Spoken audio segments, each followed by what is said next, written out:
Levítico, nós encontramos ali o período das pragas, das grandes tribulações, da manifestação da ira de Deus, aí com juízos sem misericórdia, não é?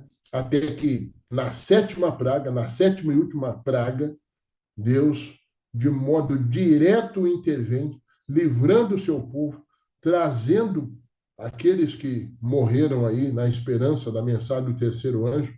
Deus os traz de volta, já renovados, para testemunharem o cumprimento da profecia da grande volta de Jesus. É essa grande motivação que nós temos como cristãos, não só para nos livrarmos dos eventos danosos, né, a que a terra estará submetida, mas, sobretudo, para termos uma vida de intimidade eterna com aquele que é o nosso Salvador. Essa deve ser a sua e a minha motivação para continuarmos caminhando dia após dia.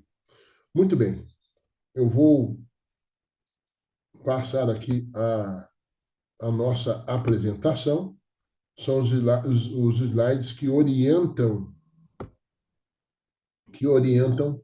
os nossos trabalhos. Deve estar aí já à sua disposição a tela e nós vamos em frente. Como disse, o tema hoje é a terceira e última parte da abordagem da visão panorâmica dos eventos finais. Eu quero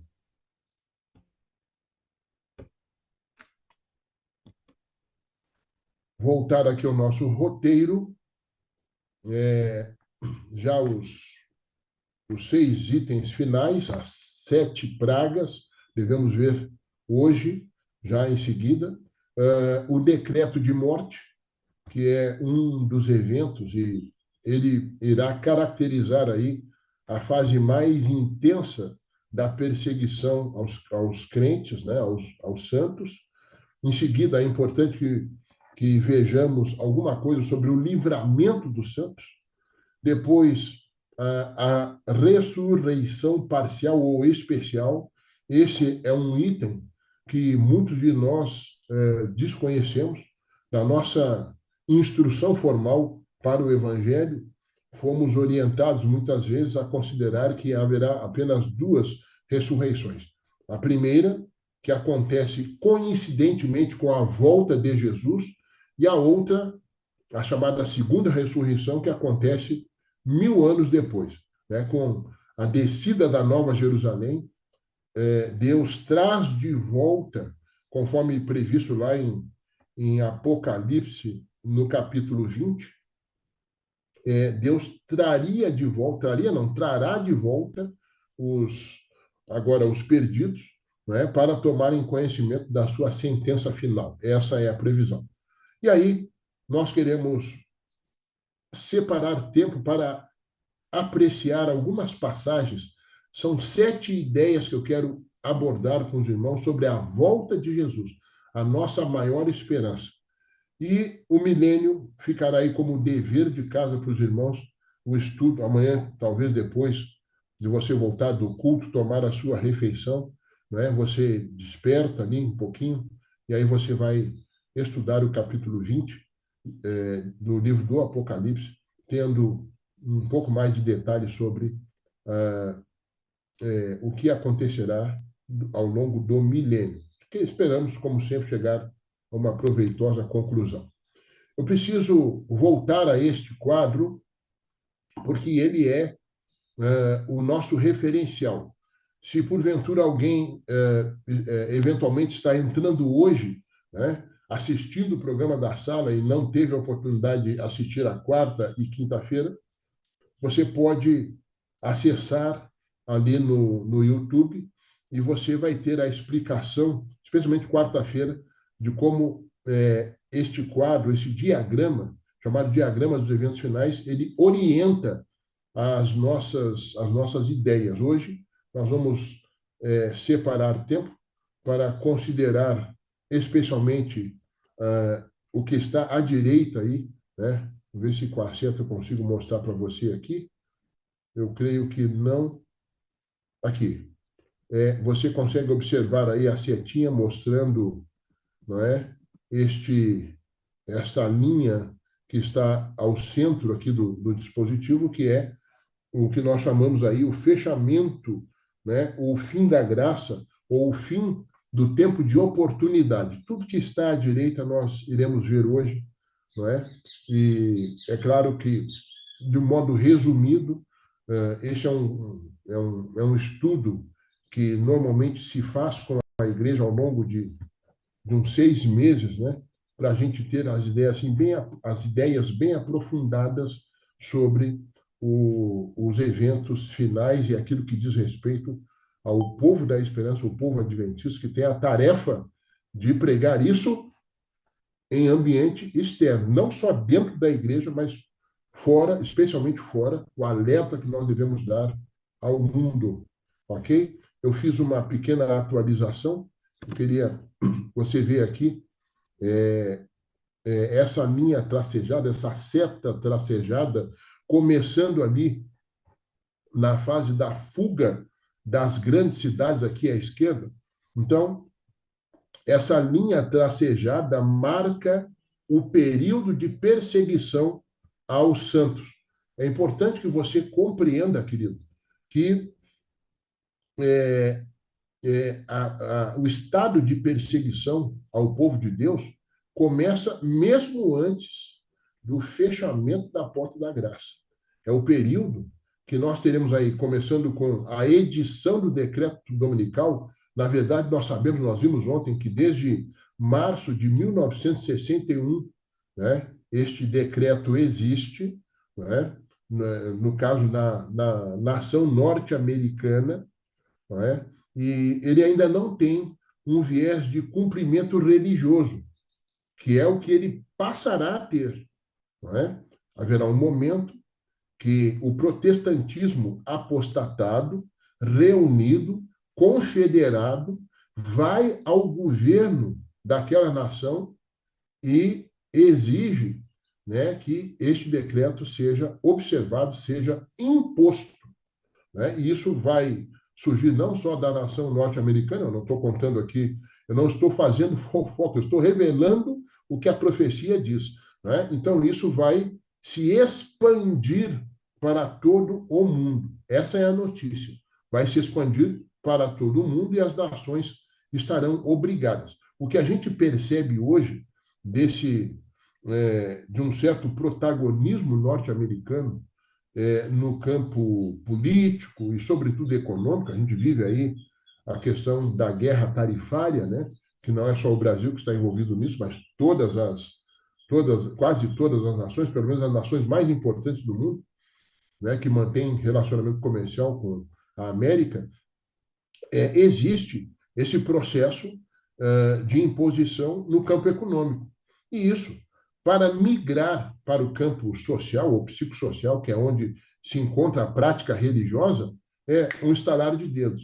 Então, agora, a nação norte-americana, associada com o governo romano, não é? Católico romano, essas duas autoridades, esses dois poderes, de modo aliado, esses poderes aliados, eles farão o quê? Eles irão impor a observância do domingo. E aqueles que não estiverem em concordância, o que acontece com eles? Sofrerão perseguição. Alguns de nós, né, eu digo de nós porque isso é inclusivo, nós fazemos parte desse processo, alguns de nós seremos martirizados, né?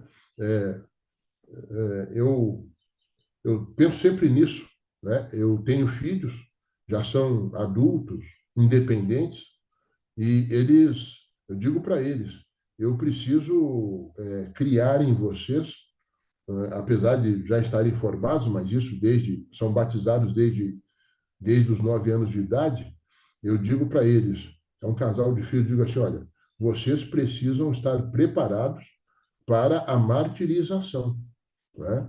É uma condição na qual nós podemos estar. Se forem firmes, na verdade, né? Se forem firmes como foram muitos dos nossos antepassados, eu lembro aqui os valdenses, né? Aqueles homens e mulheres que abriram mão, né, da própria vida em função da manutenção da verdade. Foram queimados vivos, né? Tendo sido usado como brasa a palavra de Deus, a palavra que eles disseminaram. E a pergunta que se faz é: estamos nós preparados para isso hoje? Né? Importante é salientar que depois que termina, você pode ver aí na linha tracejada embaixo escrito mártires, que depois que termina a fase, o período da graça, quando Jesus encerra o seu trabalho de intercessão nos céus, não haverá mais martirização. Aí alguém vai perguntar, mas irmão Hélio, por que então dessa agonia? Por que desse tempo de angústia, fortalecido ainda entre ali a terceira e a sexta pragas? É porque os santos agora, perseguidos terão dúvidas se de fato terão confessado todos os seus pecados. Né? E isso provoca angústia, né? Porque depois de fechada o tempo de graça, não há mais como eu receber o processo de intercessão. O Espírito de Deus não age mais em mim para que eu me arrependa do pecado, que eu reconheça a justiça e o juízo. Não há mais como isso acontecer. Né? Então, isso provocará no povo de Deus esse estado de angústia. E nos ímpios, por assim dizer, um estado de desespero. E a perseguição se dará por entenderem, é claro que de modo ilegítimo, por entenderem que todas essas pragas, essa tribulação sob a qual a terra estará, o mundo estará, é por culpa daqueles que não honram o Senhor no dia de domingo. Né? Então, por isso que a perseguição começa lá, né, na fuga das grandes cidades com o decreto dominical. E ele prossegue até que nós alcancemos aí o chamado, o tempo de livramento, que nós vamos ver com algum detalhe a partir de agora. Tá bem? Então, essas são as informações. É a última vez que eu mostro esse quadro. Eu também devo dizer aos irmãos que essa apresentação, assim que nós terminarmos, eu passo para o PDF e disponibilizo aí para os nossos moderadores, a quem eu agradeço, o Rogério, eu amplio esses cumprimentos na pessoa do Rogério, né? E também depois ao nosso amigo pastor Wagner, eu disponibilizo esse material para que seja entregue àqueles que assim desejarem, aprofundarem seus estudos e mesmo utilizarem aí, se julgarem conveniente, para as suas apresentações e a disseminação dessa verdade. Esse é o nosso propósito. Vamos ver, então, alguma coisa, informações sobre as pragas, as 7 pragas. Primeiro, desculpe, elas ocorrem depois que a graça houver terminado. Então, para ficar claro para nós, terminou o período de graça, começa o período de angústia já com as pragas. Não serão universais, né? Assim, elas ocorrerão em todo o globo, mas haverá espaços, né? Vamos chamar assim, espaços de graça que Deus manterá por causa dos seus filhos que estarão na terra, né? Então serão os mais terríveis flagelos já vistos por mortais, caracterizando o chamado juízo sem misericórdia, né? O tempo de misericórdia terá encerrado, né? Deve ter uma duração aproximada de 1 ano. Então, existem teólogos que creem nessa informação com base lá em Apocalipse 18:8. Depois você entra lá e você vai ver que ali é usado o princípio que nós, como Adventistas do Sétimo Dia, aceitamos, que é o princípio dia-ano, não é? Lá de Ezequiel 4:6, 7. Então, com base nessa informação apocalíptica, se tem uma dedução, se fala breve, porque é 1 ano diante da eternidade, mas, olha, a perseguição, né, o flagelo por 1 ano, né, deve parecer uma eternidade, né, mas é a informação bíblica que alguns teólogos defendem e eu estou compartilhando aqui. Enquanto ímpios morrem de fome, sede, e pestilência, o povo de Deus será assistido. Daí a importância da manutenção da presença do Espírito Santo, né? Entre nós, mesmo depois deste período, representando a divindade aqui, né? O Deus conosco, o que Jesus disse é até a manutenção dos séculos, né? Então, nós teremos aqui, seremos assistidos, os santos anjos do Senhor garantirão, não com a abundância que nós ainda temos, mas o suficiente para a manutenção da vida até que nós sejamos recolhidos.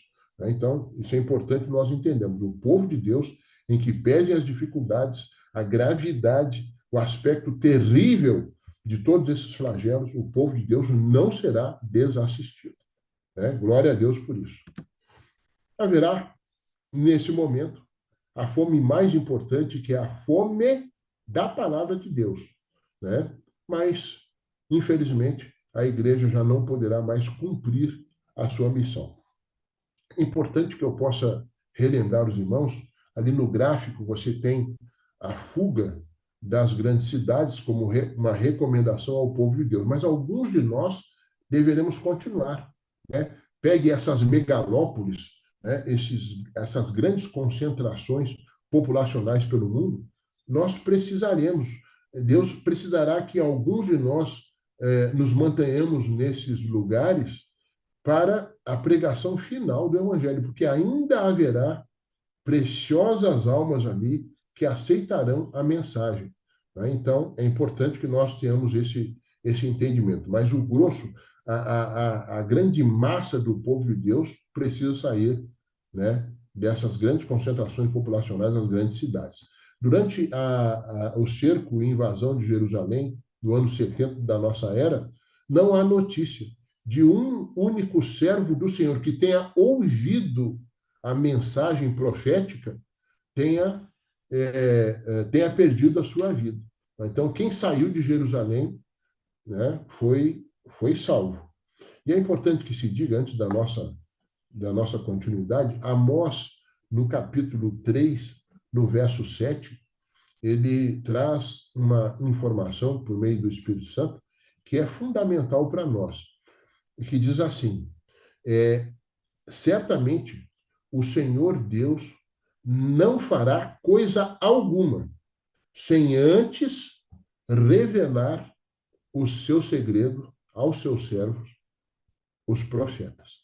Então, nós, como um movimento remanescente, que nós devemos nos identificar, né? Nós que devemos trazer a última mensagem ao mundo, além de falar da necessidade de mantermos a lei de Deus, né? Nós precisamos aliar a isso o aspecto profético, que é o testemunho de Jesus. Né? Lembra lá, em Apocalipse 12, 17, né, quando o diabo intenta perseguição contra o povo de Deus, vai fazer guerra aos seus remanescentes, e aí, para não haver dúvida, quem é o remanescente do Senhor, né, quem são os seus remanescentes, há uma construção ali linguística que se coloca uma vírgula para dizer, são aqueles que têm o mandamento, aqueles que observam os mandamentos de Deus e têm o testemunho de Jesus. Aí você vai lá em Apocalipse 19, 10, muito claramente, o anjo falando com João, né, na revelação Apocalipse, diz assim, olha, adora a Deus, né, e o testemunho de Jesus é o espírito da profecia. Então, é a revelação trazida pelo Espírito Santo. Então, nós precisamos compreender qual é o nosso papel nesse contexto. Tá? Então, vamos passar aqui rapidamente pelas pragas, só como referência, você pode encontrar isso lá em Apocalipse 16. Então, começam as úlceras, o aparecimento das úlceras malignas e pestilentas em todos os ímpios. Né? O povo de Deus, de novo, será poupado dessas ocorrências, desses flagelos. Mas o povo sofrerá os impactos. O mar se torna em sangue, né? Então todo ser que vive em ambiente marítimo perderá, né, a vida, os rios e as fontes se tornam em sangue, né? Então, o que acontece no mar vem para os rios e as fontes. É claro que em alguns aspectos, pela necessidade da manutenção de vida, em alguns lugares, Deus permitirá que isso não ocorra. O sol queima os homens com fogo, então será um momento que a terra toda testemunhará, né, a inclemência do sol, fator climático, muito em voga hoje, né? A gente viu ontem na questão da agitação dominical, o mundo trazendo isso à tona, né? A questão envolvendo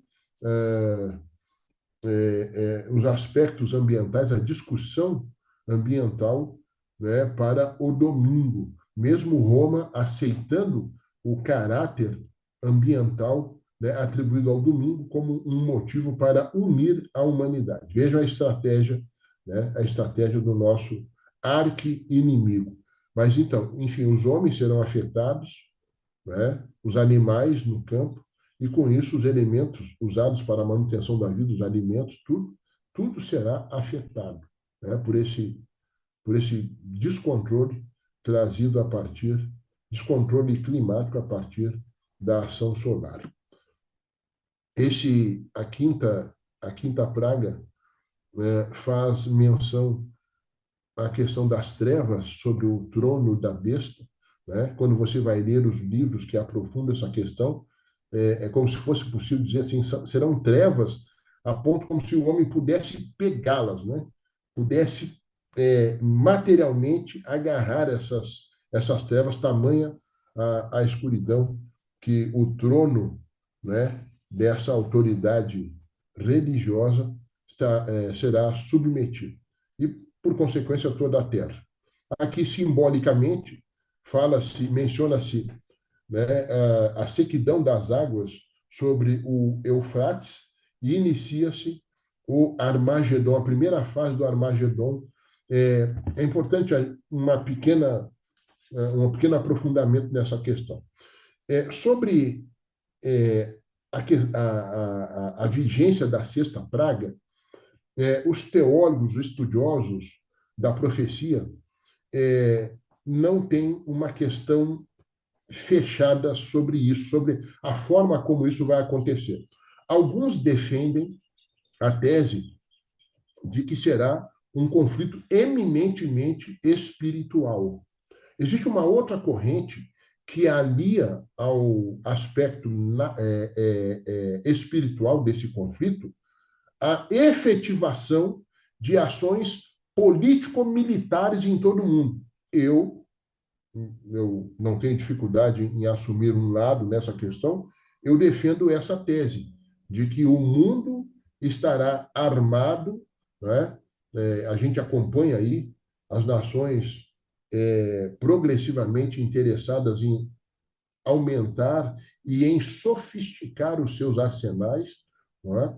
Então, isso vai, de alguma forma, alcançar, não é, o aspecto militar, a execução, a forma de impor, né, a mentira, né, o erro sobre a verdade, sobre aquilo que Deus determinou, será com instrumentos de guerra, não é? O caráter do conflito, a motivação é espiritual, dentro do quadro cósmico do grande conflito, mas defendo a tese de que, por uso de meios militares, ou seja, a arte da guerra, fará com que as nações tomem posição e imponham os decretos, né, que conduzem à perdição, sobretudo o decreto do domingo.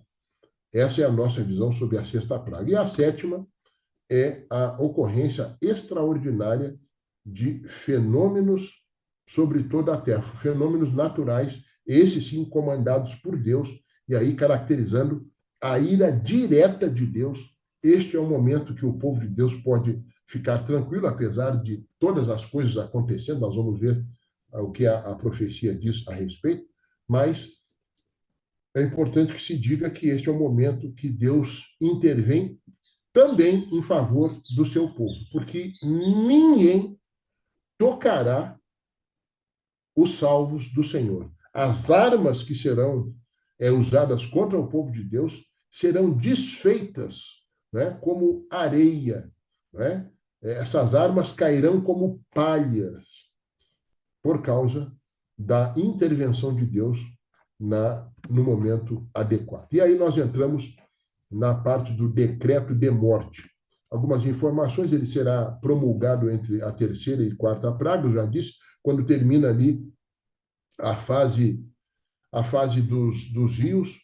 Na verdade, não termina, quando muda, acresce-se a quarta praga, né? Que é a questão da inclemência climática, né? Por meio do aquecimento solar. Ali é estabelecido o decreto de morte. Ele será apenas estabelecido. Haverá um prazo para que, a partir dele, se dê o cumprimento. Então, os fiéis, filhos de Deus, terão um tempo para poderem revisar as suas posições.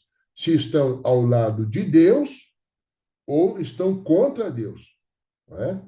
E, nesse momento, durante esse tempo, então, haverá aqueles que, os apressadinhos, por assim dizer, que iniciarão a perseguição ao povo de Deus, mesmo antes do fim do prazo para o cumprimento, para o ajustamento de conduta, colocar entre aspas aqui, né, o ajustamento de conduta dos filhos de Deus ao regramento terrestre, né, caracterizado no decreto de morte. A partir do fim do prazo de graça, né, o término desse prazo de graça, iniciam-se, então, as perseguições com o propósito de levar o povo de Deus à morte. Imagine, né, o quadro no qual nós estaremos inseridos, né, quando isso acontecer.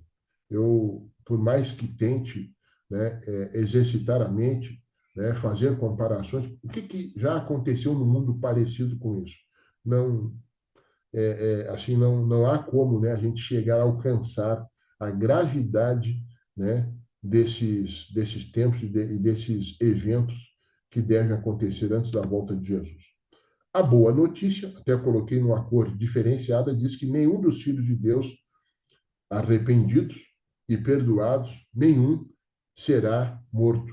Então não haverá, o braço da morte não alcançará esses filhos arrependidos e perdoados, apesar da crueldade da perseguição e da angústia a qual o povo de Deus, o povo do Senhor, estará submetido.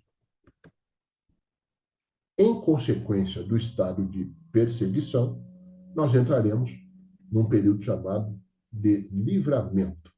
Então, nós precisamos conhecer muito mais do que os efeitos, o estado de perseguição. Nós precisamos conhecer como se dará o livramento do povo. Esse é o tema que nós vamos verificar em seguida. Quando o sétimo anjo derrama a sua taça, produzem-se as mais pavorosas e estranhas manifestações dos elementos naturais, né? E o Senhor põe fim ao conflito com as mais estupendas demonstrações do seu poder. Babilônia vem em memória e recebe sua paga final. Quando se fala, é lógico que Babilônia, né, a capital do mundo, sob os auspícios de Nabucodonosor, não existe mais. Né? Esta cidade ficava ali nos arredores de Bagdá, né, hoje é a capital do Iraque. Ela não existe mais. Mas a linguagem simbólica, a linguagem apocalíptica, significa, ou na linguagem apocalíptica, significa que Babilônia é um ambiente de confusão. Né? Confusão. Mas confusão religiosa, que será comandada pelo trono de Roma. Certo? Também as cidades das nações. As cidades das nações são aquelas cidades-estados, né? Como Singapura, como a nossa São Paulo, Nova York, Paris, ou seja, as grandes referências né? As grandes concentrações populacionais, as megalópolis no mundo, diz que essas cidades caem e são castigadas as demais potências que participaram do estado de perseguição, né? Então, a ira de Deus, de modo direto, começa a agir nessa fase da sétima praga. Continuando ainda com outras informações. Essa fase será caracterizada pela declaração de Cristo, né? Quando ele diz: está feito. Relâmpagos, vozes e trovões passam a ser notados. Há a ocorrência de um grande terremoto como nunca houve. Os irmãos percebem que os terremotos são a palavra de ordem, né? Desde que nós começamos na quarta-feira aqui trazer essas informações, né? Então, é importante que nós entendamos que aí sim, neste momento, haverá o abalo, né, da sustentabilidade terrestre, porque essa manifestação, né, ocorrerá em todo o mundo, em todo o globo, né? Imaginem só a, a contundência de tudo isso, né? A grande cidade de Babilônia, espiritual Roma, fende-se em três.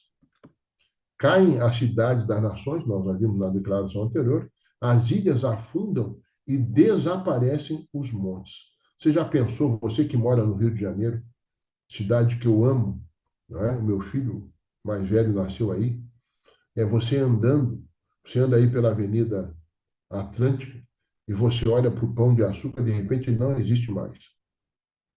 Já imaginou isso? As águas erguendo-se a tal condição que varrem, invadem as cidades. Você já pensou nisso? Aquelas moradias todas desconstruídas. Isso é o que está previsto, não é? Cai do céu granizo do peso de um talento. É mais ou menos 34 quilos. O que eu estou falando, o que eu estou dizendo aqui, estou apresentando, está previsto em Apocalipse 16, 17 a 21. Você pode encontrar lá essas informações, todas elas. Aí no livro Primeiros Escritos, a página 285, o Espírito Santo revelou à serva do Senhor o que aí está. Foi à meia-noite que Deus preferiu livrar o seu povo.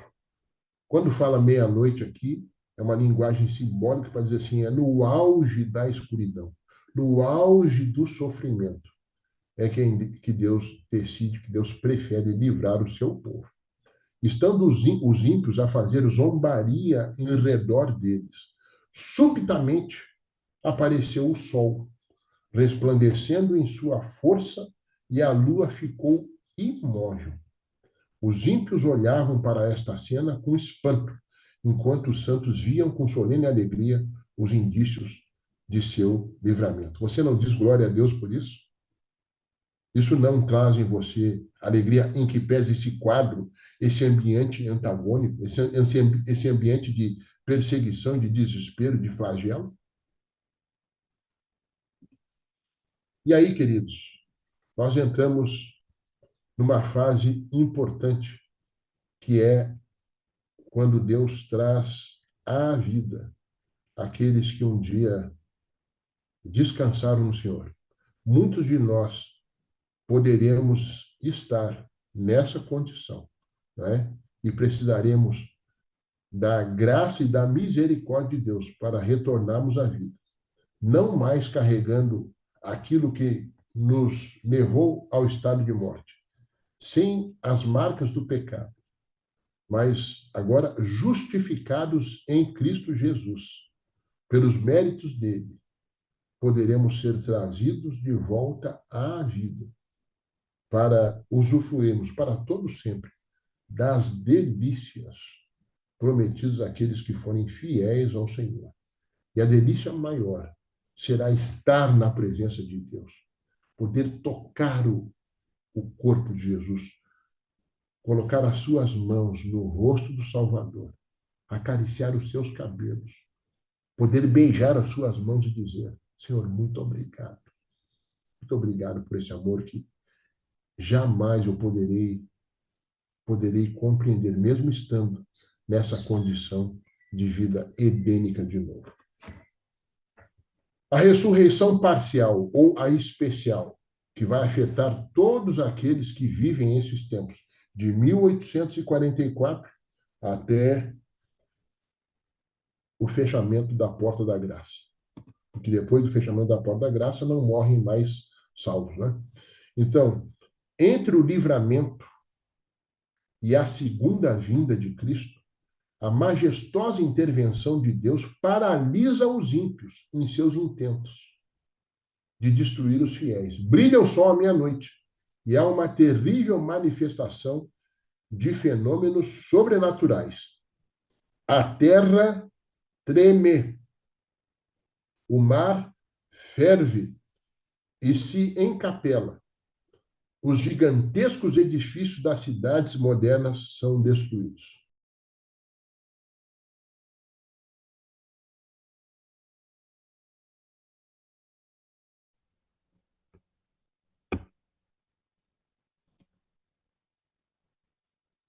Preciso mudar aqui, só um minutinho.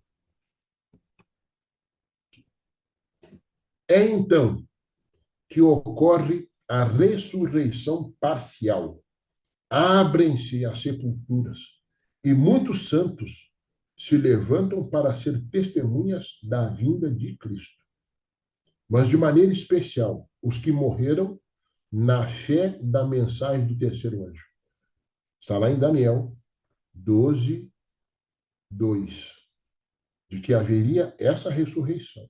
E Apocalipse 14, 12, ao descrever quem são estes santos, ela fecha essa ideia, ela consolida esse entendimento de que todos os que morreram desde 1844, quando essa mensagem efetivamente foi apresentada, houve um povo que entendeu que teria e que tem a missão de apresentar essa verdade ao mundo.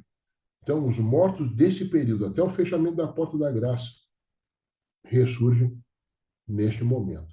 Mas também ressuscitam aqueles que traspassaram o Senhor Jesus. Traspassaram, ou seja, participaram do seu processo de morte.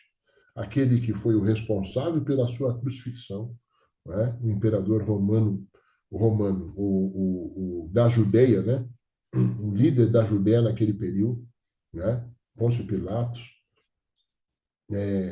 Herodes, Anás e Caifás, e mais todos aqueles que disseram ali na Torre Antônia, né, na manhã daquele dia em que Jesus foi crucificado, disseram: crucificam, né, que pediram que Barrabás fosse solto. Então, bem como os mais destacados inimigos da verdade. Isso está lá em Apocalipse 1:7, que diz que todo olho verá, também aqueles que o traspassaram. Enquanto os ímpios ficam mudos de pavor, os santos exclamam jubilosos: este é o nosso Deus a quem esperávamos, e ele nos salvará. Está registrado em Isaías 25, no capítulo 9. 25, no verso 9.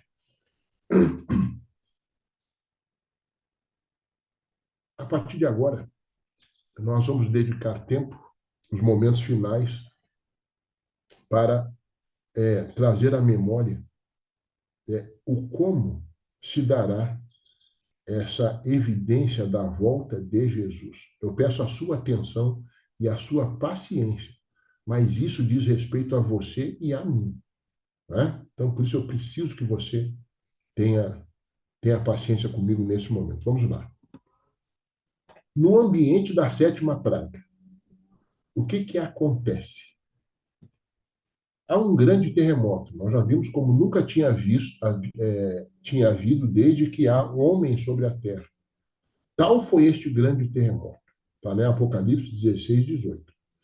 O firmamento parece abrir-se e fechar-se. A glória do trono de Deus dir-se-ia atravessar a atmosfera.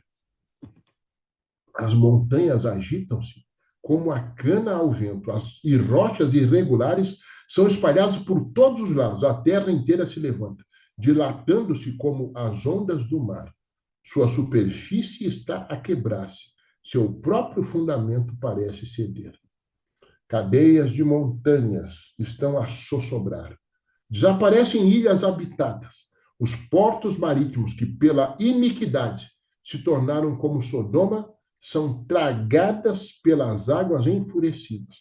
Grandes pedras de Saraiva, cada um do peso de um talento, já vimos aqui mais ou menos 34 quilos, estão a fazer a sua obra de destruição.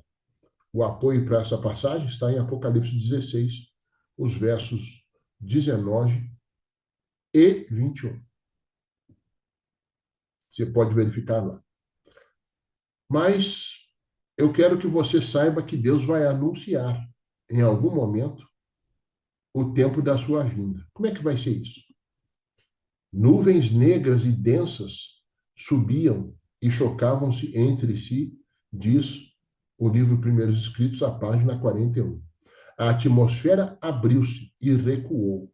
Podemos, então, olhar através do espaço aberto em Órion, de onde vinha a voz de Deus. Logo ouvimos a voz de Deus, semelhante a muitas águas, a qual anunciou o dia e a hora da vinda de Jesus. Os santos vivos, em número de 144 mil. Eu não descerei a detalhe se é simbólico ou literal neste momento. Podemos fazer um outro encontro para debater isso. Diz que esses 144 mil reconheceram e entenderam a voz, ao passo que os ímpios julgaram, fosse um trovão ou um terremoto. Ou seja, o que para os filhos de Deus representa a notícia do livramento, a manifestação de Deus dizendo assim, olha, calma, porque eu voltarei neste dia e nessa hora. Isso vai ser momentos antes. Não é? Os ímpios entenderão isso como um estrondo, não é? Terrível, não é? E isso, obviamente, vai provocar muito medo e desespero, sobretudo nesses homens e mulheres que, infelizmente, não aceitaram em tempo a verdade. E como que vai ser a descida de Jesus com poder e glória? Vamos ver. Surge logo no Oriente uma pequena nuvem negra, aproximadamente da metade do tamanho da mão de um homem. Eu penso sempre nisso. Metade de um punho cerrado, né, na mão de um homem. É a nuvem que rodeia o Salvador e que, à distância, parece estar envolta em trevas. O povo de Deus sabe ser este o sinal do Filho do Homem. Como é que o povo sabe? Tem que estudar, irmão. Tem que pesquisar. Temos que usar as horas úteis, né, que Deus nos concede, né, o tempo à nossa disposição, para ampliar o conhecimento, para dividir isso com outras pessoas. Ele diz que em solene silêncio fitam-na enquanto se aproxima da terra, mais e mais brilhante e gloriosa, até se tornar grande nuvem branca, mostrando na base uma glória semelhante ao fogo consumidor e encimada por um arco-íris do concerto. Jesus, na nuvem, avança como poderoso vencedor. Amém? Glória a Deus por isso. Nenhuma pena humana pode descrever esta cena. Mente alguma mortal é apta para conceber seu esplendor. O Rei dos Reis desce sobre a nuvem, envolto em fogo chamejante. Os céus enrolam-se como um pergaminho, e a terra treme diante dele, e todas as montanhas e ilhas se movem de seu lugar. O grande conflito, as páginas 640, 642, você poderá encontrar a expansão desse resumo que nós aqui trazemos. Agora, diante de toda essa opulência de glória, essa manifestação, como é que os ímpios reagem? especialmente aqueles que o traspassaram, porque são esses, juntamente dos ímpios vivos, né, os que o traspassaram serão trazidos de novo à vida. Como é que eles reagem? Os que desempenharam a parte mais saliente na rejeição e crucificação de Cristo ressuscitam para vê-lo como ele é. E os que rejeitaram a Cristo ressurgem e veem os santos glorificados. E é nessa ocasião que os santos são transformados num momento, num abrir e fechar de olhos. E são arrebatados para o encontro com o seu Senhor nos ares. Exatamente como Paulo fala ali em 1 aos Tessalonicenses 4, 16 e 17. Os mesmos que se puseram nele, os mesmos que puseram nele o manto de púrpura e lhe colocaram sobre a fronte a coroa de espinhos, e os que lhe perfuraram as mãos e os pés com cravos olham para ele e o pranteiam. Isso está em Manuscript Releases, volume 9, página 252. Lembram como o seu amor foi menosprezado e como se abusou de sua compaixão. Pensam como Barrabás, um assassino e salteador, foi escolhido em seu lugar. Lembra da cena? Crucificam, crucificam. Liberte Barrabás. Um assassino e salteador foi escolhido em seu lugar, como Jesus foi coroado com espinhos, açoitado e crucificado. Como nas horas de sua agonia sobre a cruz, os sacerdotes e maiorais escarneceram dele, dizendo: desça da cruz e creremos nele. Salvou os outros e assim mesmo não pode salvar-se. Todos os insultos e afrontas a Cristo, todo o sofrimento causado a seus discípulos estarão tão vívidos na memória deles como quando foram praticados os atos satânicos. Ou seja, a mente volta, né? Tudo será trazido à memória e eles saberão porque estarão fora, né, do universo dos salvos no Senhor.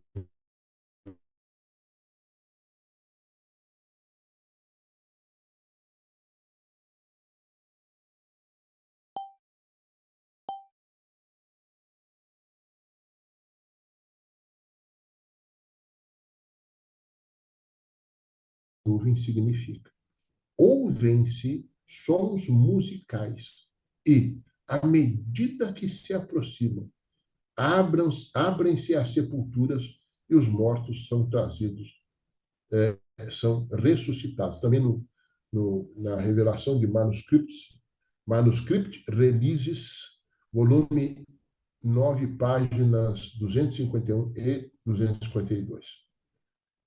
Num outro manuscrito, feito em 1897, à página 137, está escrito: foi revelado que não vos maravilheis disto, porque vem a hora em que todos os que se acham nos túmulos ouvirão a sua voz e sairão. Isso está em João, no capítulo 5, Evangelho de São João, 5, 28 e 29.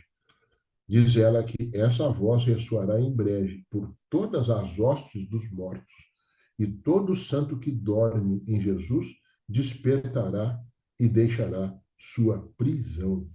Nunca mais a nefasta morte fará parte da história da humanidade, pelo menos alcançando os salvos no Senhor. Os preciosos mortos, diz o Desejado de Todas as Nações, a página 606, desde Adão aos últimos santos que morrerem, hão de ouvir a voz do Filho de Deus e sairão dos sepulcros para o quê? Para a vida imortal. Glória a Deus por isso. Por entre as vacilações da terra, o clarão do relâmpago e o ribombo do trovão, a voz do Filho de Deus chama os santos que dormem. Ele olha para a sepultura dos justos. Nós sabemos, né, que da mesma forma que a sepultura temporária de Moisés foi assinalada por anjos, o Senhor olhará de onde estiver com um poder que nós não sabemos como, mas nós podemos crer, porque se ele diz é porque vai acontecer, né? Então ele olha para a sepultura dos justos e, levantando as mãos para os céus, brada: despertai, despertai, despertai, vós que dormis no pó, e surgi. Por todo o comprimento e largura da terra, os mortos ouvirão aquela voz, e os que ouvirem viverão, e a terra inteira ressoará com o passar do exército extraordinariamente grande de toda a nação, tribo, língua e povo. Do cárcere da morte vêm eles, revestidos de glória imortal, clamando: onde está, ó morte, o teu aguilhão? Onde está, ó inferno, a tua vitória?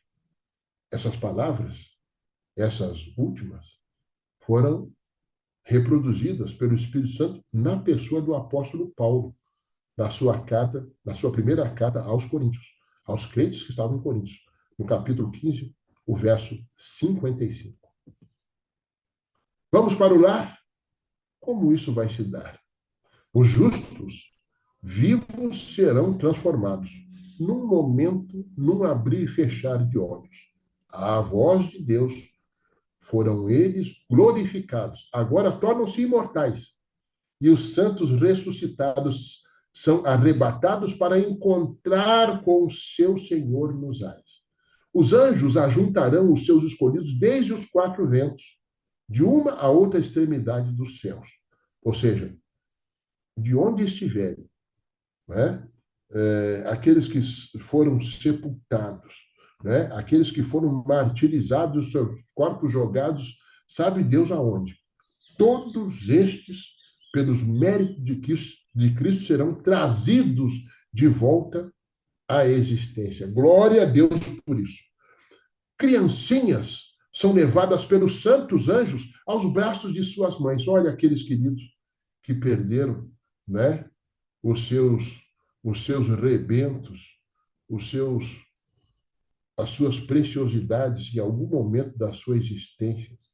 As mães receberão de presente, as mães salvas no Senhor vão receber de presente, o anjo vai entregar na tua mão de volta, além da alegria de ver a Cristo, você vai receber um presente maravilhoso, né, desta criatura de Deus de volta às mãos daqueles de onde nunca deveriam ter fugido, né?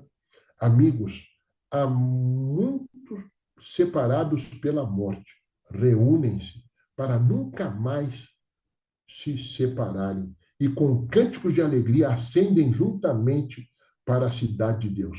O grande conflito, a página 645, nos revela essa verdade. Todos nós entramos na nuvem e estivemos por quanto tempo? Por quanto tempo?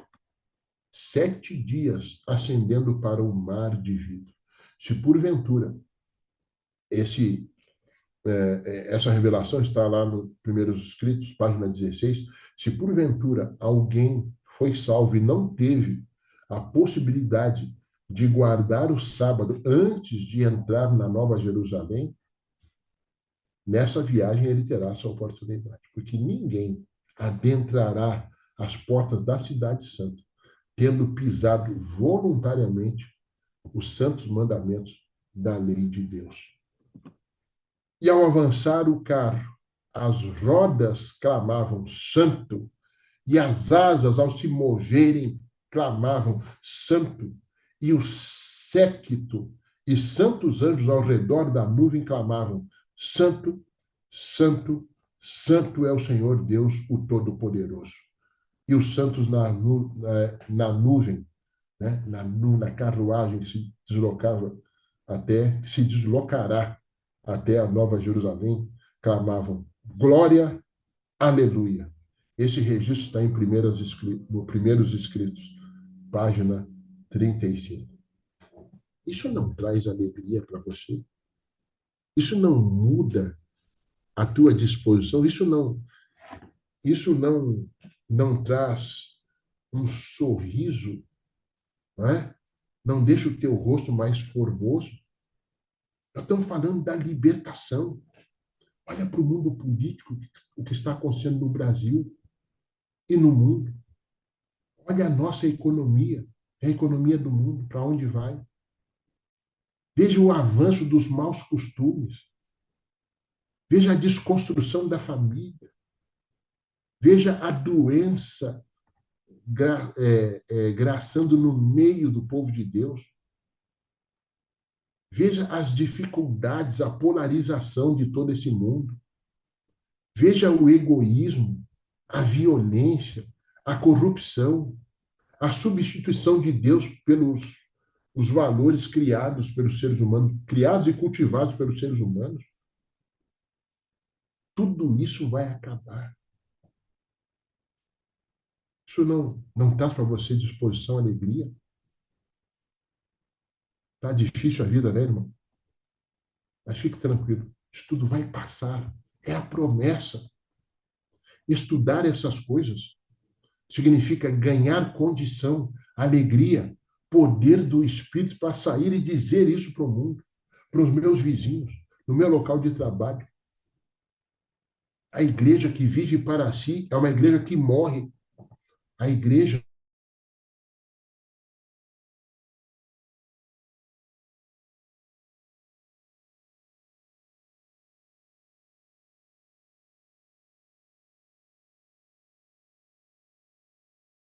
quando um grande cataclisma vai mudar a história desse mundo, é agora, pelo poder de Deus, que nós devemos tomar a decisão. Faça tudo. Abra mão de tudo, menos da sua dignidade, mas abra mão do que for preciso para ganhar uma alma para Jesus. Sabe por quê? Porque os santos receberão coroas e harpas. E como vai ser isso? Vi então, Primeiros Escritos, página 288, a serva do Senhor diz: vi então um grandíssimo número de anjos trazerem da cidade gloriosa coroas. Essas coroas tinham que finalidade? Essas coroas, sendo cada uma para cada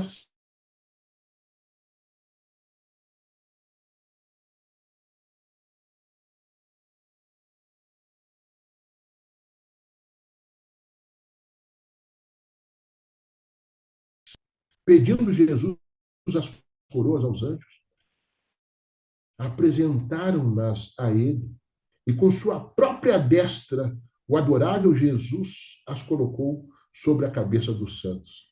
Como que um ser indigno como eu, irmãos, além de receber a salvação, quando eu olho para os meus pecados, eu não vejo como eu posso alcançar a salvação, mas Deus me empresta os méritos dele. E além de herdar a vida eterna, você e eu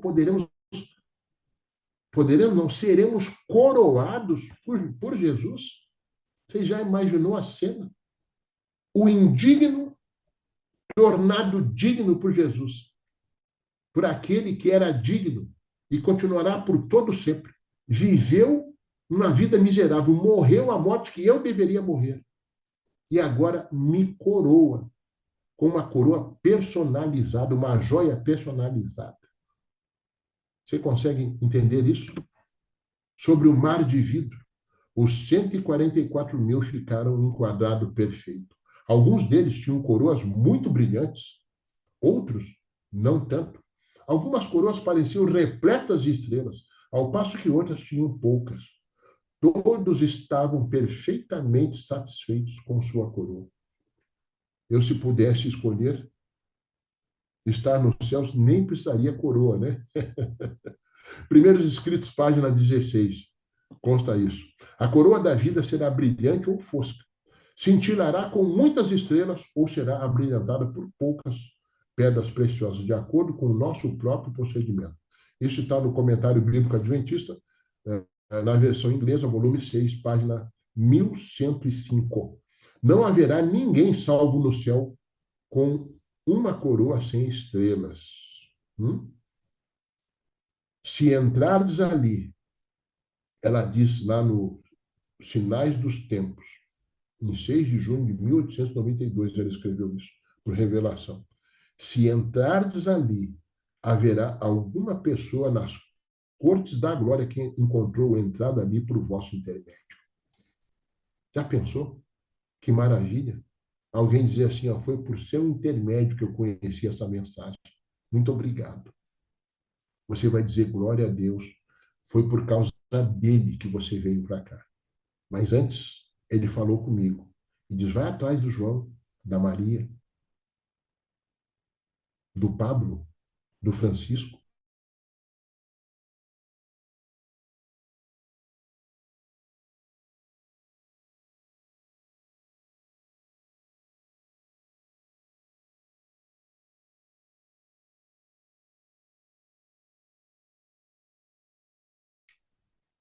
Concede a seus seguidores os emblemas da vitória, conferindo-lhes as insígnias de sua condição real. Que maravilha! As fileiras esplendentes são dispostas de forma de um quadrado aberto ao centro, em redor de seu rei. Sobre a cabeça dos vencedores, Jesus, com sua própria destra, põe a coroa de glória.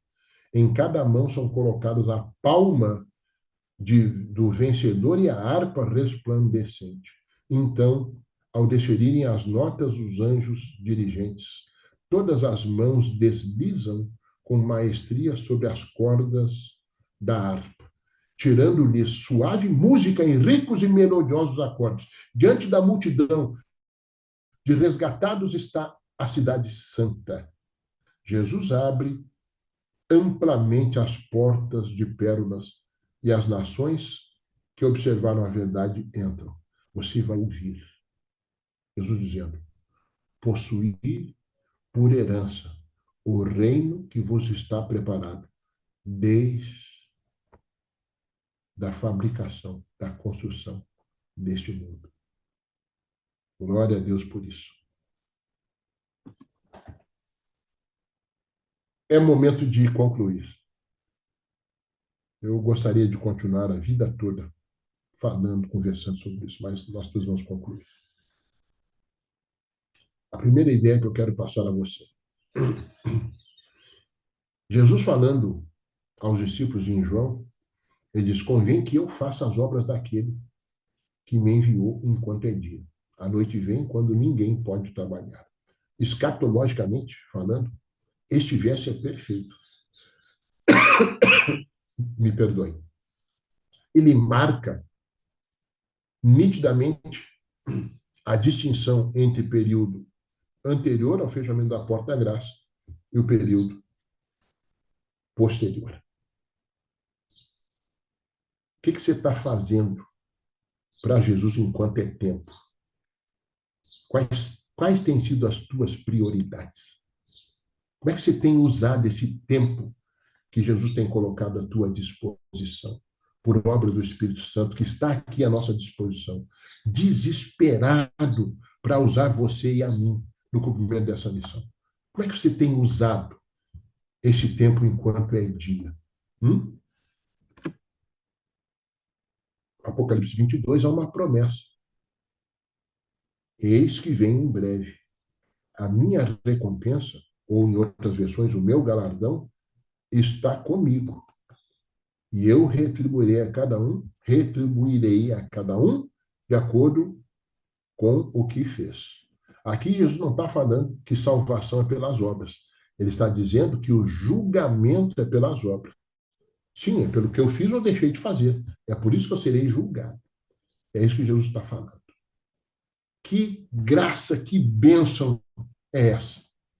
Oxalá você e eu estejamos dispostos, estejamos preparados e suficientemente motivados para o cumprimento dessa missão. Os santos, durante esse período, por que não? Os santos, no período, na hora da maior prova, precisarão de fé para resistir. Jesus perguntou assim certa vez: quando vier o Filho do Homem, por acaso encontrará fé na terra? Por quê? Porque nós precisaremos ter fé para resistir à fome, à demora e ao cansaço.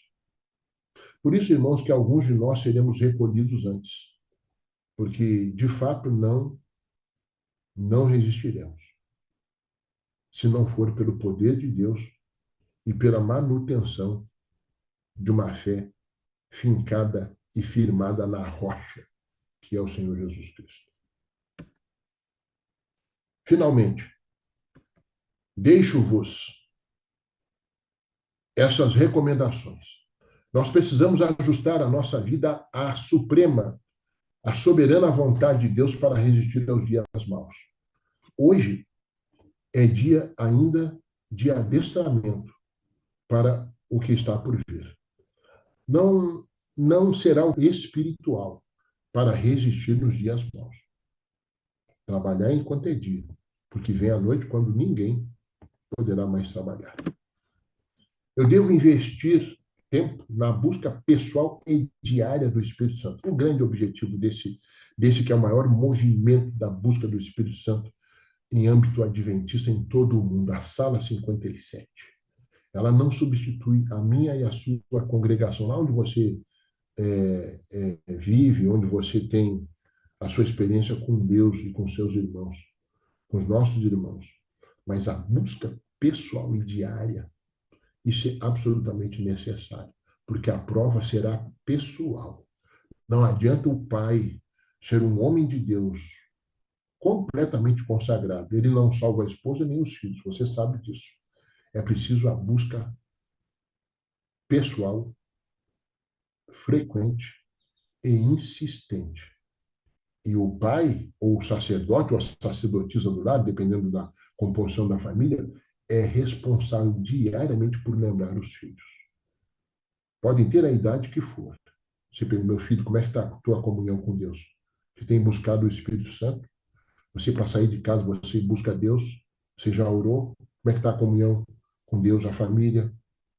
Tem sido fiel a Deus naquilo que você tem recebido? Sabe, não é pelo fazer, mas pela evidência do amor, do relacionamento que eu preciso ter com Deus. É isso que faz a diferença. E, por fim, eu concito a você a estudar e a difundir essas verdades para o tempo do fim. Porque não há outro povo no mundo com essa responsabilidade, senão os adventistas do sétimo dia. Nós não somos melhores que os nossos irmãos por causa disso. Muito pelo contrário. Mas o peso de responsabilidade que temos, pela revelação que recebemos, adicionalmente o que diz a palavra, a luz que é lançada pelo Espírito de profecia, nos obriga a termos o senso de missão.